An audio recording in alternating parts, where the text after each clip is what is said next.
हरे कृष्णा कृष्णा कृष्णा हरे हरे, हरे राम राम राम हरे हरे। ओम नमो भगवते वासुदेवाय। आप सभी को देवउठनी एकादशी की बहुत बहुत शुभकामनाएं। देवउठनी एकादशी पर भगवान विष्णु समेत सभी देवता अपनी योग निद्रा से जाग जाते हैं। इस दिन व्रत रखने का खास विधान है। आइए जानते हैं व्रत के नियम और सुनते हैं व्रत की पावन कथा को। हर साल यह त्यौहार कार्तिक मास की शुक्ल पक्ष की एकादशी को मनाया जाता है। देवउठनी एकादशी को देव प्रबोधनी एकादशी भी कहा जाता है। हर साल के ये त्यौहार कार्तिक मास के शुक्ल पक्ष की एकादशी को ही आता है। इस तिथि पर भगवान विष्णु, माता लक्ष्मी और तुलसी की पूजा का विधान है। कई जगहों पर इस दिन तुलसी का विवाह शालिग्राम से कराने की भी परंपरा है। यह तिथि देवों के जागने की होती है, जिसके कारण इसे देव उत्थान एकादशी भी कहा जाता है। इस दिन व्रत रखने का खास विधान है। इस दिन निर्जल या केवल जलीय पदार्थों का सेवन करते हुए उपवास रखा जाता है, यानी कि जलाहार फलाहार लेकर उपवास किया जाता है। इस व्रत में भगवान विष्णु या अपने इष्ट देव की उपासना की जाती है। इस दिन तामसिक आहार जैसे कि प्याज, लहसुन, मांस, मदिरा, बासी भोजन ना लें। इस दिन सुबह सुबह उठकर स्नान करके स्वच्छ वस्त्र धारण कर लें। इसके बाद भगवान विष्णु का ध्यान करते हुए व्रत करने का संकल्प लें। घर की सफाई के बाद आंगन में भगवान विष्णु के चरणों की आकृति बना लें। इसके बाद एक ओखली में गेरू से भगवान हरि यानी कि विष्णु जी का चित्र बना लें। यदि ओखली है तो उसे उस चित्र पर ढकें, नहीं तो आप परात भी ढक सकते हैं। अब उस ओखली के पास मिठाई, फल, सिंघाड़े, गन्ना रखकर और थोड़ी सी गेहूं रखकर और थोड़ा मीठा रखकर उसको किसी ढलिया से या फिर प्रांत से ढक दें। इस दिन रात के समय अपने पूजा स्थल और घर के बाहर दीपक जलाने चाहिए और घर के सभी सदस्यों को भगवान विष्णु समेत सभी देवी देवताओं का पूजन करना चाहिए। फिर शंख और घंटी बजाकर भगवान विष्णु को यह कहते हुए उठाएं, उठो देवा, बैठो देवा, अंगुलियां चटकाओ देवा, नई सूत नई कपास देव उठाए कार्तिक मास। यह उनको उठाने का मंत्र है। यदि आप संस्कृत में मंत्र कहना चाहते हैं तो आप कहेंगे, उत्तिष्ठ गोविंद तेज निंद्राम जगत पताये, त्वयि सुप्ते जगन्नाथ जगत सुप्तम भवेदिदम्, उत्तिथे चेष्टते सर्वमुत्तिष्ठ उत्तिष्ठ माधवा, गता मेघ व्यच्चैव निर्मलं निर्मलाधीशः, शारदानि च पुष्पाणि गृहाण मम केशवः। आइए सुनते हैं देवउठनी एकादशी की कथा। एक बार भगवान विष्णु से लक्ष्मी जी ने आग्रह के भाव में कहा, हे भगवान, आप दिन रात जागते हैं लेकिन एक बार सोते हैं तो फिर लाखों करोड़ों वर्षों के लिए सो जाते हैं तथा उस समय समस्त चराचर का नाश भी कर डालते हैं। इसीलिए आप नियम से विश्राम किया कीजिए। आपके ऐसा करने से मुझे भी कुछ समय आराम का मिलेगा। लक्ष्मी जी की बात भगवान को उचित लगी। उन्होंने कहा कि तुम ठीक कहती हो। मेरे जागने से सभी देवों और खासकर तुम्हें कष्ट होता है। तुम्हें मेरी सेवा से भी समय नहीं मिलता। इसीलिए आज से मैं हर साल 4 मास वर्षा ऋतु में शयन किया करूँगा। मेरी यह निद्रा अल्प निद्रा और प्रलयकालीन महानिद्रा कहलाएगी। यह मेरी अल्प निद्रा मेरे भक्तों के लिए परम मंगलकारी रहेगी। इस दौरान जो भी भक्त मेरे शयन की भावना करके मेरी सेवा करेंगे, मैं उनके घर तुम्हारे समेत निवास करूँगा। आइए सुनते हैं देवउठनी एकादशी की दूसरी कथा। एक राजा के राज्य में सभी लोग एकादशी का व्रत रखते थे। प्रजा तथा नौकर चाकरों से लेकर पशुओं तक को एकादशी के दिन अन्न नहीं दिया जाता था। एक दिन किसी दूसरे राज्य का एक व्यक्ति राजा के पास आकर बोला, महाराज, कृपया करके मुझे नौकरी पर रख लें। तब राजा ने उसके सामने एक शर्त रखी कि ठीक है, रख लेंगे, किंतु रोज तुम्हें खाने को सब कुछ मिलेगा पर एकादशी को अन्न नहीं मिलेगा। उस व्यक्ति ने उस समय तो हाँ कर ली, परंतु एकादशी के दिन जब उसे फलाहार का सामान दिया गया तो वह राजा के सामने जाकर गिड़गिड़ाने लगा, महाराज, इससे मेरा पेट नहीं भरेगा, मैं भूखा ही मर जाऊंगा, मुझे अन्न दे दीजिए। राजा ने उसे शर्त की बात याद दिलाई, परंतु वह अन्न छोड़ने को राजी नहीं हुआ। तब राजा ने उससे आटा, दाल, चावल आदि दिए। वह नित्य की तरह नदी पर पहुंचा और स्नान कर भोजन पकाने लगा। जब भोजन बन गया तो वह भगवान को बुलाने लगा, आओ भगवान, भोजन तैयार है। उसके बुलाने पर पीताम्बर धारण किए भगवान चतुर्भुज रूप में आ पहुँचे और प्रेम से उसके साथ भोजन करने लगे। भोजन आदि करके भगवान अंतर्ध्यान हो गए तथा वह अपने काम पर चला गया। 15 दिन बाद अगली एकादशी को वह राजा से कहने लगा कि महाराज, मुझे दुगना सम्मान दीजिए। उस दिन तो मैं भूखा ही रह गया। राजा ने कारण पूछा तो उसने बताया कि हमारे साथ भगवान भी खाते हैं, इसीलिए हम दोनों के लिए ये सामान पूरा नहीं होता। यह सुनकर राजा को बड़ा आश्चर्य हुआ। वह बोला, मैं नहीं मान सकता कि भगवान तुम्हारे साथ खाते हैं। मैं तो इतना व्रत रखता हूँ, पूजा करता हूँ, पर भगवान ने मुझे कभी दर्शन नहीं दिए। राजा की बात सुनकर वह बोला, महाराज, यदि विश्वास न हो तो साथ चलकर देख लें। राजा एक पेड़ के पीछे छिपकर बैठ गया। उस व्यक्ति ने भोजन बनाया तथा भगवान को शाम तक पुकारता रहा, परंतु भगवान नहीं आए। अंत में उसने कहा, हे भगवान, यदि आप नहीं आए तो मैं नदी में कूदकर प्राण त्याग दूंगा। लेकिन भगवान नहीं आए। तब वह प्राण त्यागने के उद्देश्य से नदी की तरफ बढ़ा। प्राण त्यागने का उसका दृढ़ इरादा जान शीघ्र ही भगवान ने प्रकट होकर उसे रोक लिया और साथ बैठकर भोजन करने लगे। खा पीकर वे उसे अपने विमान में बिठाकर अपने धाम ले गए। यह देख राजा ने सोचा कि व्रत उपवास से तब तक कोई फायदा नहीं होता जब तक मन शुद्ध न हो। इससे राजा को ज्ञान मिला। वह भी मन से व्रत उपवास करने लगे और अंत में स्वर्ग को प्राप्त हुए। ओम नमो भगवते वासुदेवाय। आप सभी पर भी भगवान हरि की कृपा बरसती रहे।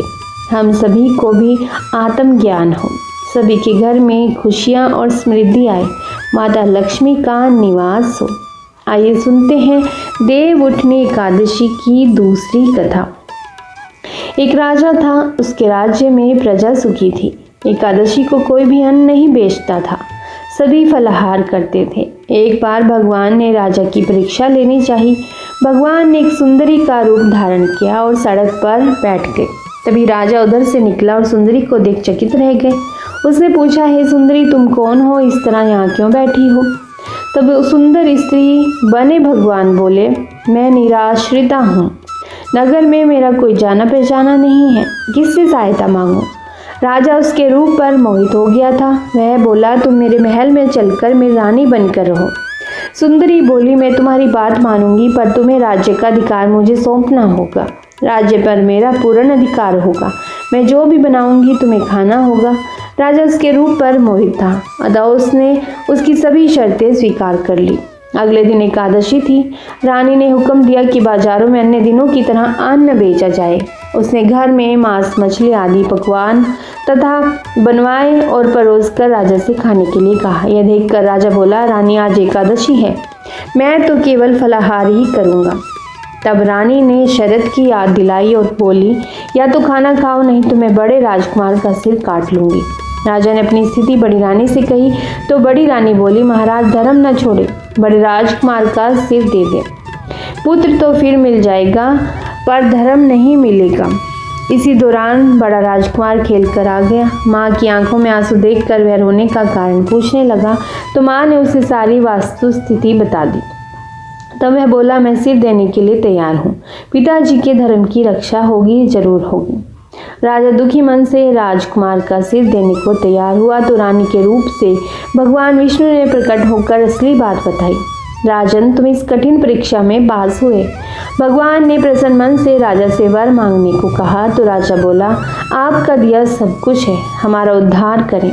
उसी समय वहां एक विमान उतरा। राजा ने अपना राज्य पुत्र को सौंप दिया और विमान में बैठकर परमधाम को चले गए। ओम नमो भगवते वासुदेवाय। भगवान हरि की इतनी महिमा है, एकादशी की इतनी महिमा है। इस व्रत को करने से जन्म जन्म के पाप भी कट जाते हैं। आप भी यदि एकादशी का व्रत करते हो और इस कथा को संपूर्ण सुनते हैं, पूरी प्रसन्नचित्त मन और श्रद्धा से सुनते हैं, तो आपको भी संपूर्ण पुण्य का फल प्राप्त होता है। व्रत का पूरा पुण्य आपको प्राप्त होता है। आइए सुनते हैं आज के दिन कार्तिक की मंगलवार की कथा को। हनुमान जी के मंदिर में एक साहूकारनी हर रोज आया करती थी। चूरमा की पिंडी और एक रोटी ले जाती। साहूकारनी कहती, कांधे सोटो लाल लंगोटो, हनुमान जी खायो चूरमे और रोटी। मैंने तुम्हें दिया जवानी में, तुम मुझे देना बुढ़ापे में। पूजा करने के बाद घर आई तो बहू बोली। बहू ने कहा, सासू जी तुम चूरमा रोटी लेकर कहाँ जाया करती हो? सासू जी बोली, बालाजी के मंदिर में जाया करूँ। बहू बोली, मंदिर में तो नहीं जाती हो। सास कुछ भी नहीं बोली, न खाया न पिया, जाके सो गई। सोते सोते 5 दिन हो गए। हनुमान जी सपने में आए और बोले। हनुमान जी ने कहा, तूने तो जवानी में दिया, मैं तुझे बुढ़ापे में दे हूँ। बुढ़िया बोली, आज तो तुम दे रहे हो, रोज कौन देगा? हनुमान जी बोले, मैं हर रोज दे दूंगा। बुढ़िया ने चूरमा खा लिया। ऐसे ही उसके दिन कटने लगे। बहू के घर में ऐसे ही धीरे धीरे कुछ भी नहीं रहा, सब चीज़ों में घाटा हो गया। बहू ने सोचा, सास को 7 दिन हो गए, मैंने तो खाने को भी नहीं दिया, जाकर देखती हूँ। तो उसने देखा तो खूब मोटी हो रही है। सासू जी, तुम्हें खाने को भी नहीं दिया, फिर तुम क्या खाती हो जो इतनी मोटी हो रही है? बहू बोली। तो सासू बोली, मुझे तो हनुमान जी मीठी मीठी चूरमा रोटी देकर जाते हैं, वही खाती हूँ। तो इस पर बहू सास के पैरों में पड़ गई। बहू बोली, हम तो तुम्हारे भाग का खाते हैं, हमारे घर में तो कुछ भी नहीं रहा, अब आप ही संभालो। सास हर रोज चूरमा रोटी फिर से हनुमान जी को चढ़ाने लगी। फिर खूब धन हो गया। जैसे सास को हनुमान जी का आशीर्वाद मिला, वैसा सब को मिले। प्रभु हमेशा सभी पर अपनी कृपा दृष्टि बनाए रखें। बोलिए जय हनुमान। जय श्री नारायण भगवान। माता लक्ष्मी की जय। तुलसी मैया की जय। चाकी चलती देख के दिया कबीरा रोई, दोई पट भीतर आई के सालिम बचा न कोई। अर्थात काल की चक्की चलते देखकर कबीर को रुलाई आ जाती है। आकाश और धरती के 2 पाटों के बीच कोई भी सुरक्षित नहीं बचता। आइए सुनते हैं आज की कथा। हर कोई मृत्यु से डरता है, लेकिन जन्म और मृत्यु सृष्टि के नियम है। यह ब्रह्मांड के संतुलन के लिए आवश्यक है और इसके बिना मनुष्य एक दूसरे पर हावी हो जाते हैं। कैसे? आइए जानते हैं इस कथा के द्वारा। एक बार एक राजा एक संत के पास गया जो राज्य के बाहर एक पेड़ के नीचे बैठे थे।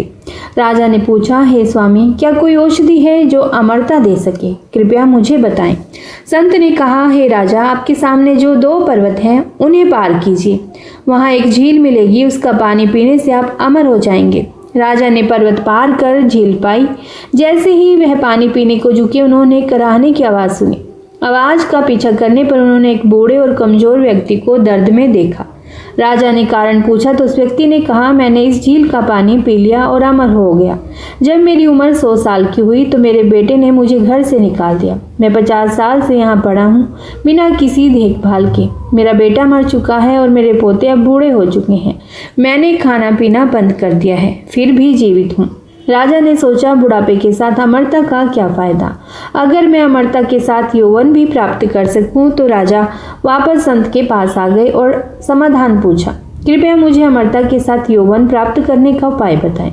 संत ने कहा, झील पार करने के बाद आपको एक और पर्वत मिलेगा, उसे पार करिए और एक पेड़ मिलेगा जिस पर पीले फल लगे होंगे। उन फलों में से एक खा लीजिए और आपको अमरता के साथ यौवन भी मिल जाएगा। राजा ने दूसरा पर्वत पार किया और एक पेड़ देखा जिस पर पीले फल लगे थे। जैसे ही उन्होंने फल तोड़ने के लिए हाथ बढ़ाया, उन्हें तेज बहस और लड़ाई की आवाजें सुनाई दी। उन्होंने सोचा, इस सुनसान जगह में कौन लड़ सकता है। राजा ने 4 जवान आदमियों को ऊंची आवाज में झगड़ते देखा। राजा ने पूछा, तुम लोग क्यों झगड़ रहे हो? तो उनमें से एक बोला, मैं 250 साल का हूँ और मेरे दाहिने वाले व्यक्ति की उम्र 300 साल है। वह मुझे मेरी संपत्ति का हिस्सा नहीं दे रहा। जब राजा ने दाहिने वाले व्यक्ति से पूछा तो उसने कहा, मेरा पिता जो कि 350 साल का है अभी भी जीवित है और उसने मुझे मेरा हिस्सा नहीं दिया, तो मैं अपने बेटे को कैसे दूं? उस आदमी ने अपने 400 साल के पिता की ओर इशारा किया, जिन्होंने भी वही शिकायत की। उन्होंने राजा से कहा कि संपत्ति के इस अंतहीन झगड़े की वजह से गांव वालों ने उन्हें गांव से निकाल दिया है।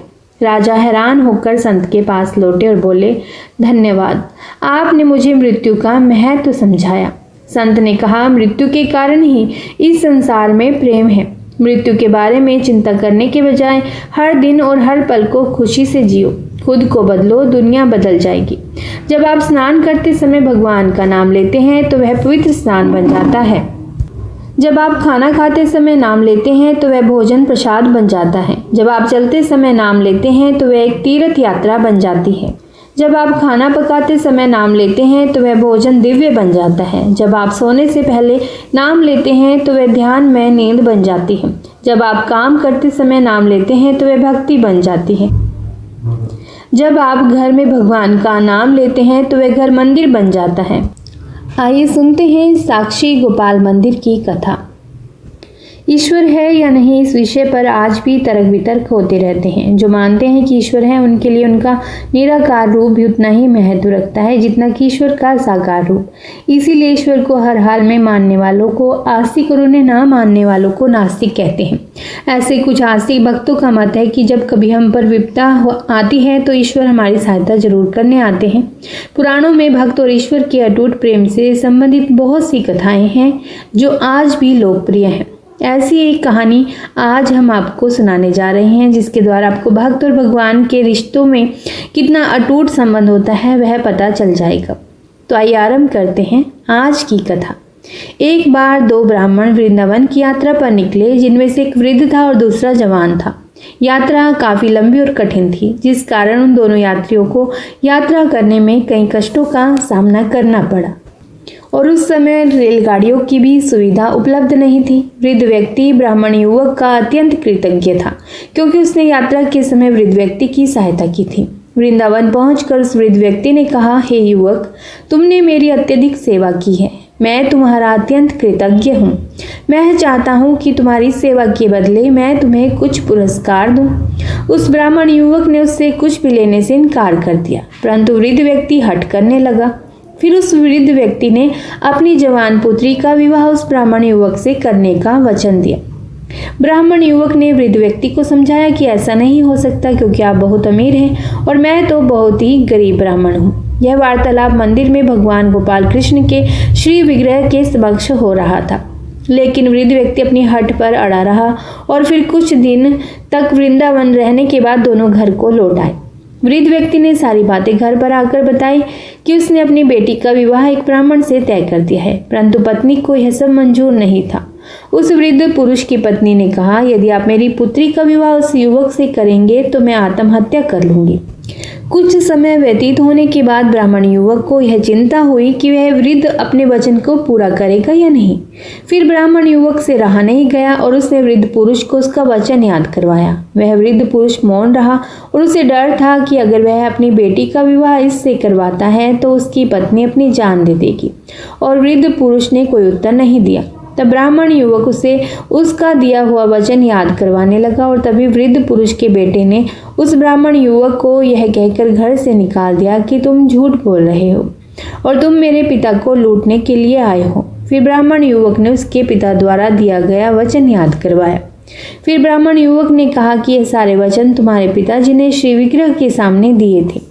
तब वृद्ध व्यक्ति का ज्येष्ठ पुत्र, जो भगवान को नहीं मानता था, युवक को कहने लगा, अगर तुम कहते हो भगवान इस बात के साक्षी हैं तो यही सही। यदि भगवान प्रकट होकर यह साक्ष्य दे दें कि मेरे पिता ने वचन दिया है तो तुम मेरी बहन के साथ विवाह कर सकते हो। तब युवक ने कहा, हाँ, मैं भगवान श्री कृष्ण से कहूँगा कि वे साक्षी के रूप में आए। उसे भगवान श्री कृष्ण पर पूरा विश्वास था कि भगवान श्री कृष्ण उसके लिए वृंदावन से जरूर आएंगे। फिर अचानक वृंदावन के मंदिर की मूर्ति से आवाज़ सुनाई दी कि मैं तुम्हारे साथ कैसे चल सकता हूँ, मैं तो एकमात्र मूर्ति हूँ। तब उस युवक ने कहा कि अगर मूर्ति बात कर सकती है तो साथ भी चल सकती है। तब भगवान श्री कृष्ण ने युवक के समक्ष एक शर्त रख दी कि तुम मुझे किसी भी दिशा में ले जाना, मगर तुम पीछे पलटकर नहीं देखोगे। तुम सिर्फ मेरे नुपुरों की ध्वनि से यह जान सकोगे कि मैं तुम्हारे पीछे आ रहा हूँ।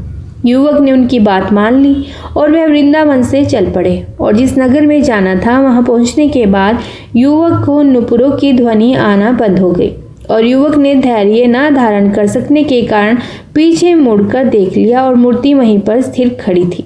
अब मूर्ति आगे नहीं चल सकती थी क्योंकि युवक ने पीछे मुड़कर देख लिया था। अपने साक्षी भगवान की स्थिरता को देखकर वह लड़का परेशान हो गया, पर भगवान जी ने उस लड़के को कहा कि तुम परेशान न हो, बल्कि जाकर पंचायत को यहाँ ही ले आओ। वह गरीब लड़का गया और पंचायत को वहाँ ले आया जहाँ गोपाल जी खड़े थे। और पंचायत के आने पर गोपाल जी ने वह सारी बात दोहरा दी जो धनवान ब्राह्मण ने उस गरीब लड़के से उसकी उपस्थिति में कही थी। भगवान गोपाल जी के साक्षी बनने से उस गरीब लड़के का विवाह उस ब्राह्मण की लड़की के साथ हो गया तथा भगवान जी वहीं पर समा गए। उनकी याद में बना साक्षी गोपाल मंदिर इस निश्चय को पक्का करता है कि जो भक्त अपने भगवान पर भरोसा रखते हैं, भगवान भी संकट के समय उनका साथ देते हैं तथा अपना हाथ देकर संकट से उन्हें उबार लेते हैं। ओम नमो नारायण। जय श्री कृष्ण। हमारे देश में साक्षी गोपाल नामक एक मंदिर है। हिंदू धर्म में मंदिरों का बहुत ही महत्वपूर्ण और पूजन योग्य स्थान है। इन मंदिरों में उड़ीसा प्रांत के प्रसिद्ध शहर पुरी के नजदीक बने साक्षी गोपाल मंदिर का नाम भी उल्लेखनीय है। यह मंदिर उड़ीसा की राजधानी भुवनेश्वर से लगभग 50 किलोमीटर तथा जगन्नाथपुरी से 15 किलोमीटर की दूरी पर स्थित है। इस मंदिर के बारे में धारणा प्रचलित है कि जो श्रद्धालु पुरी में जगन्नाथ जी के दर्शन करने के लिए आएगा उसकी यह यात्रा तब ही संपूर्ण होगी यदि वह इस साक्षी गोपाल मंदिर के भी दर्शन करेगा। दूर नज़दीक से पुरी में पहुंचे श्रद्धालु जगन्नाथ जी के दर्शन करने के बाद इस मंदिर में भी नतमस्तक होते हैं और भगवान के प्रति अपनी श्रद्धा का प्रगटावा भी करते हैं। नतमस्तक होने से पहले श्रद्धालु मंदिर के नज़दीक बनाए गए चंदन के सरोवर में भी स्नान करते हैं। मंदिर की इमारत भी बहुत सुंदर और शोभायमान है। तो बोलिए जय श्री कृष्ण।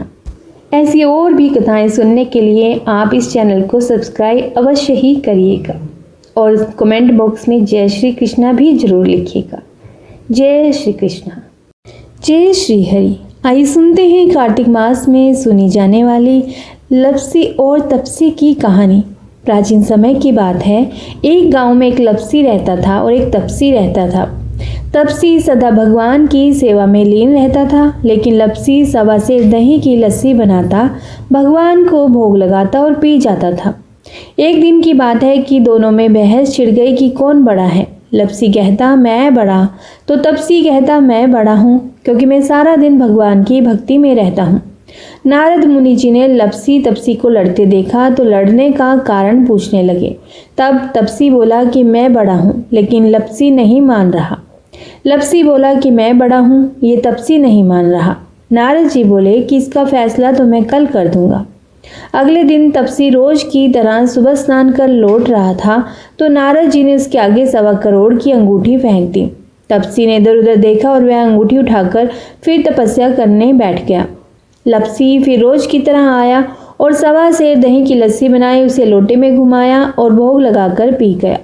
तभी नारद जी आए और उन्होंने कहा कि लपसी बड़ा है। तपसी ने इसका कारण पूछा तो नारद जी कहने लगे कि तेरे घोड़े के नीचे 1.25 करोड़ की अंगूठी पड़ी है, तूने इसे चुराया है जिससे तेरी तपस्या भंग हो गई है। तपसी हाथ जोड़ नारद जी के सामने खड़ा हो गया और बोला कि मेरी तपस्या का फल किस प्रकार मुझे मिल सकता है। नारद जी कहने लगे कि तेरी तपस्या का फल कार्तिक नहाने वाली ही दे सकती है। नारद जी फिर से कहने लगे कि कार्तिक माह की कहानी सुनने के बाद जो तेरी कहानी नहीं सुनेगा या कहेगा उसके कार्तिक स्नान का फल खत्म हो जाएगा। आइए इसके साथ साथ ही सुन लेते हैं कार्तिक के महीने में सुने जाने वाली इल्ली और घुन की कहानी। एक इल्ली और घुन था। इल्ली बोली आओ घुन कार्तिक स्नान करें। घुन बोला तू ही कार्तिक स्नान कर ले, मैं तो नहीं करूँगा। इल्ली ने राजा की लड़की के पल्ले के लगकर कार्तिक स्नान किया। घुन ने कार्तिक स्नान नहीं किया, दोनों मर गए। बाद में इल्ली के कार्तिक स्नान के पुण्य के कारण राजा के घर जन्म हुआ और घुन राजा के घर गधा बन गया। राजा ने बेटी का विवाह किया। बेटी ससुराल जाने लगी तो उसने अपनी पालकी रुकवाई और राजा से कहा यह गधा मुझे चाहिए। तब राजा ने कहा यह मत ले, चाहे और धन दौलत ले ले।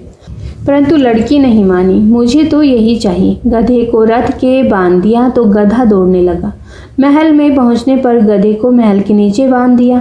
जब लड़की नीचे उतरती तो गधा बोला मुझे पानी पिला दे। तब लड़की ने कहा मैंने पहले ही कहा था कार्तिक स्नान कर ले, पर तूने कहा था मैं तो बाजरा खाऊंगा और ठंडा ठंडा पानी पीऊंगा। उनकी बातें करते राजा ने सुन लिया। जब राजा ने कहा आप मुझे सारी बात बताओ। अब राजा को लड़की ने सारी बात बताई, यानी कि रानी ने राजा को सारी बात बताई कि मैं पिछले जन्म में इल्ली थी और यह घुन था। जब मैंने कहा कि तू भी कार्तिक नहा ले, पर वह नहीं नहाया। मैं कार्तिक स्नान के पुण्य से राजा के घर लड़की हुई और आपके घर में राजपाट कर रही हूँ। तब राजा ने कहा, कार्तिक स्नान का इतना पुण्य है तो हम दोनों जोड़े से नहाएंगे। रानी राजा ने अत्यंत प्रसन्न मन से कार्तिक स्नान करके दोनों ने दान पुण्य किया और सारी नगरी में कहलवा दिया कि सब कार्तिक स्नान कर नहाया हुआ पानी घुन पे डालेंगे, जिसे घुन की मोक्ष हुई। हे कार्तिक भगवान श्री हरि विष्णु जैसा सुख इल्ली को दिया, वैसा ही सुख सबको देना। जय जय श्री हरि। आइए सुनते हैं कार्तिक माह में सुने जाने वाली सास बहू की कहानी। दो सास बहू थी। कार्तिक मास आया तो सास बोली, मैं कार्तिक स्नान के लिए तीर्थ जाना चाहती हूँ। बहू बोली, मैं भी चलूंगी सासू माँ। सास बोली, तू अभी छोटी है, अभी मुझे जाने दे। सास तीर्थ गई तो बहू कुम्हार के से 33 कुंडे ले आई। रोज एक कुंडा भर कर रखती। उधर गंगा में सास जी की नथ गिर गई। बहू कुंडे में नहाती हुई बोली, सासू नहावे ऊंडे में, मैं नहाऊं कुंडे में। इतने में गंगा की धारा कुंडे में आ गई, साथ में सास जी की नथ भी आ गई। बहू ने नथ पहचान ली और अपनी नाक में पहन ली। महीना पूरा हुआ, सास जी आई। बहू सामने आई तो सास नथ देखकर बोली, तू यह कहाँ से लाई? तो बहू बोली, यह तो मेरे कुंडे में गंगा की धारा के साथ आ गई। अब सास बोली, मुझे ब्राह्मण भोज कराना है। बहू बोली, माताजी 2 ब्राह्मण मेरे भी जिमा दो, मैंने भी कार्तिक स्नान किया है। तूने कहाँ कार्तिक स्नान किया? सास बोली। तो बहू बोली, ऊपर चलो, मैं आपको बताती हूँ। ऊपर गए तो देखा सारे कुंडे सोने की हो गए। बहू बोली, मैं रोज कुंडा भर के रखती और सुबह जल्दी उठकर नहाती और उल्टा करके रख देती। तब सासू जी बोली, बहू तू बहुत भाग्यवान है जो साक्षात गंगा जी तेरे पास आई। तूने श्रद्धा और विश्वास से कार्तिक स्नान किया तो भगवान ने तुझे फल दिया। दोनों सास बहू ने धूमधाम से ब्राह्मण जिमाकर दक्षिणा देकर विदा किया। जय हो गंगा मैया की और कार्तिक स्नान की जय। विष्णु भगवान की जय।